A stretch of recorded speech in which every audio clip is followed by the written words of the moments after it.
April 11th, the important day for the low income. I have all the details and what you need to know right here in the video, so let's get right into it. All right, now in this video, I do want to share with you the details of April 11th and why this is an important day, especially for the low income. Now, recently, Congress did pass some legislation directly focused on the low income, as well as some recent announcements out of the administration over the last couple months, again, directly pointing to April 11th. Let's get into it and talk through all those details. However, just really quickly before we do, you probably heard me talk about Aura here on the channel. Well, as of recently, I signed up with the link down below in the description or at the top of the comment section for a free 14-day trial, and honestly, I can't believe how much of my personal information they found out there on the dark web, and I have no idea who has that information and what they're actually doing with it. Honestly, it's a little bit scary to know that that much information is out there. So again, I wanted to share this with you really quickly. If you are interested in signing up for a free 14-day trial to see how much they'll find for you and to help get that information off of the dark web, make sure to check out that link down below in the description or at the top of the comment section. I do have a pinned comment there as well with the link, and like I said, totally free for a 14-day free trial. Otherwise, you can also go to aura.com/blindtobillionaire. That is aura.com/blindtobillionaire. And again, totally free 14 days. Check it out. You will be surprised and you'll be super happy to get that information off the dark web because you don't know who has that information and their intentions with it. Anyway, just want to share that with you. Check out the links down below. Let's get into it and talk about April 11th really quickly here. What is going on this day and why it's so important, especially for the low income, what the administration said over the last couple months here, the legislation that was passed through Congress, and their intentions with that as well. All right, so here's what it comes down to. So for several years now, in fact, going all the way back to early 2020, okay? So over 3 years ago now, we had something come in place called the Public Health Emergency Declaration, okay? It was put in place way back in early 2020. Now, if you've been watching the videos here on the channel for any length of time now, you've heard me talk about this, right? I've talked about it many, many times before, and the days are here, the months are here, and this is something we got to pay attention to. So here's what it comes down to. Originally, back in January, they announced, as in they being HHS, Department of Health and Human Services, announced that they would be extending out the Public Health Emergency Declaration yet again until April 11th. Now, a couple months ago, we did also hear out of the administration that they were going to potentially be moving it out until May 11th as well, okay? So we'll see what this actually comes out to be. However, just a few days ago, Congress did pass some legislation to expire or cancel the Public Health Emergency Declaration early, okay? So on basically as we go forward here, we have a lot of different things that are happening. Number one, Congress passes the legislation to expire or cancel the Public Health Emergency Declaration early. We have the extension out of the HHS a couple months ago, back in January, out until April 11th. And then we had the announcement out of the administration also a couple months ago where they said, no, we're going to push it out until May 11th. Okay, well, what's it going to be?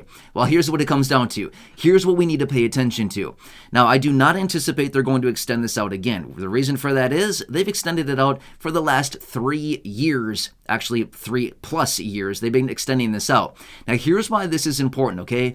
Now, it's not about the cancellation of it that is like the big ticket item. What it really comes down to is the expiration of basically continuous enrollment into Medicaid. Now, maybe you saw my video from just the other day where I was out talking about Medicaid, and there are millions upon millions of people that are losing Medicaid coverages as a result of this. In fact, I was just out in that video the other day talking about the 5 states as of right now in April that are starting to remove people off of the Medicaid rolls. Those states include, I hope I can remember the list, just saying that, it is Arizona, Arkansas, what else is it? Idaho, New Hampshire, and South Dakota. Oh, I think I got it. Okay. I apologize. I said I was going to read the list and then I was like, oh, I hope I remember the list. So that is the list. Okay. So those are the 5 states that are removing people as of right now in April. However, remember this much as well. The other 45 states will be coming forward and doing the exact same thing here over the next few months. May, June, and July are going to be the big ones. Those are the months where basically everybody else is going to be asked to re-enroll in Medicaid, okay? Also, by the way, I'm talking about Medicaid, not to be mistaken with Medicare. Now, here's what also is interesting about this. Way back when they pushed out the extension on the public health emergency declaration, the extra allotment, as in the SNAP benefits, remember that extra allotment that everybody was getting up until March when they said, oh, just kidding, everyone. We ran out of money and we're not doing it anymore. Remember that starting in March? Yeah, about a month ago. Well, a little over a month ago now. Yeah, so here's what happened there. These benefits, as in the extra allotment, was supposed to continue going out all the way through basically the cancellation or the expiration, the natural expiration of the public health emergency declaration. However, they pulled the rug on us a couple months early and they basically said, sorry, everybody, we ran out of money. We're cutting it off basically starting in March, okay? So unfortunately, the extra allotment or the extra SNAP benefits that were going out for about 3 years' time for about 41 to 43 million SNAP beneficiaries, those were super nice. They were going out, but unfortunately, those were cut back in the beginning of March, okay? So that's unfortunate about that. But here's what it comes down to. This whole Medicaid cliff is here, okay? Now, again, I do know that I talked about this the other day, but again, this is so incredibly important. Now, the reason that I want to point out April 11th is because this is supposed to be the natural expiration of the public health emergency declaration. But like I said, we got the legislation, the bill out of Congress to expire this thing early. We got the announcement out of the administration to say, oh no, we're going to push it out until May 11th. And then we got the natural expiration of April 11th, okay? So this is what it's coming down to. Either way, no matter how you cut it, whether they cancel it early through the legislation in Congress, whether they have the natural expiration of April 11th, or whether they push it out until May 11th, doesn't really matter, okay? It's all very important because this is happening. Now, I want to point this out as well. I continue to see more and more numbers popping up as far as how many people are going to be losing Medicaid coverages. And by the way, I am not creating this video to scare anybody. Okay, sometimes I see videos down or comments down below saying, you're just trying to scare people. No, I'm not. What would I get out of scaring people? I'm sorry, I don't get a rise out of scaring people, okay? That's not what I'm here to do. I'm here to inform everybody of what's going on. If you think I'm trying to scare you, then just wait it out. Fine. If you don't believe me, that's totally fine, okay? You don't have to. I'm trying to remind everybody here, you're going to be getting communication. You will need to reapply, re-enroll in Medicaid. If you don't, you're going to lose coverage, okay? I'm just saying. Not here to scare anybody. I'm telling you what we need to do based on the research. Now, what they're also telling us as well is, again, I see tons of different numbers out there. I've seen numbers anywhere from 5 million to 25 million people will be losing Medicaid coverages, okay? That is a huge spread. That's a 20 million person spread, okay? Between 5 million and 25 million. What's the real number going to be?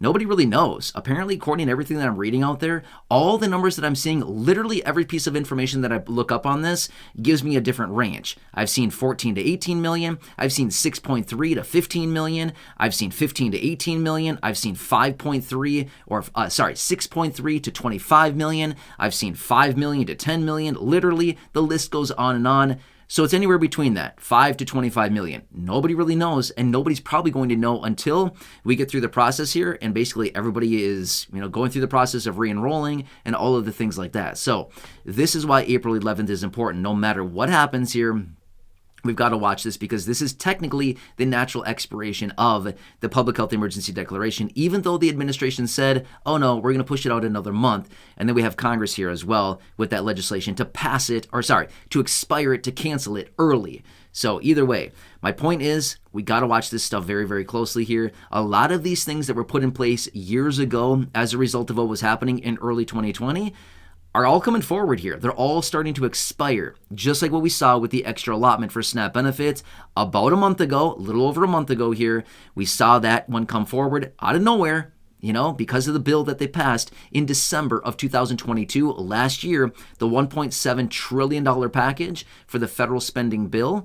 And unfortunately, it didn't contain extra money in there for the extension of the SNAP benefit. So it expired basically the end of February, starting in March. That was it. So anyway, tough stuff right now, right?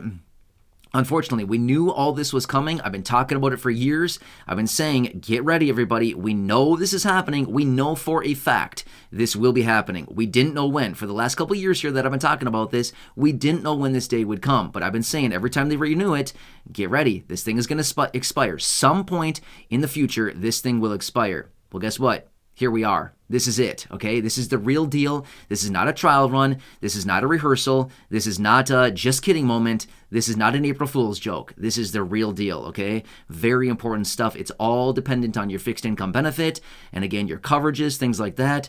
So I just want to make this very clear what's going on here, okay? Just want to bring this up for you so we can all see what's happening here and why this is so important. Anyway, hope this one helps you. Again, please make sure to subscribe down below if you haven't done so yet. Share the video with your friends, family, social media. Go back and check out any of the other thousands of videos here on the channel. And like I said earlier, if you want to check out that link down below in the description or at the top of the comment section, it's pinned there as well to sign up for your 14-day free trial with Aura to see how much they're going to find for you is how much of your personal information is exposed on the dark web. I'd say check it out. Seriously, I couldn't believe it. When I looked that up and saw all the different things as far as where my information is exposed, it's like, oh, this is like not like a light topic here. This is something you got to take seriously. You know what I mean? You don't know who has that information, and honestly, you don't know what their intentions are. That's the worst part about it. And right now, I would anticipate intentions are probably not the best. Considering everything going on out there, we got to protect ourselves. Anyway, check out the link down below if you're interested. If not, totally fine. Doesn't matter. Otherwise, enjoy your day. That is the most important. Enjoy your day. Take care. Stay safe out there. Have a nice day. And remember, I'm here for you in any way that I can be. Enjoy. Have a good one.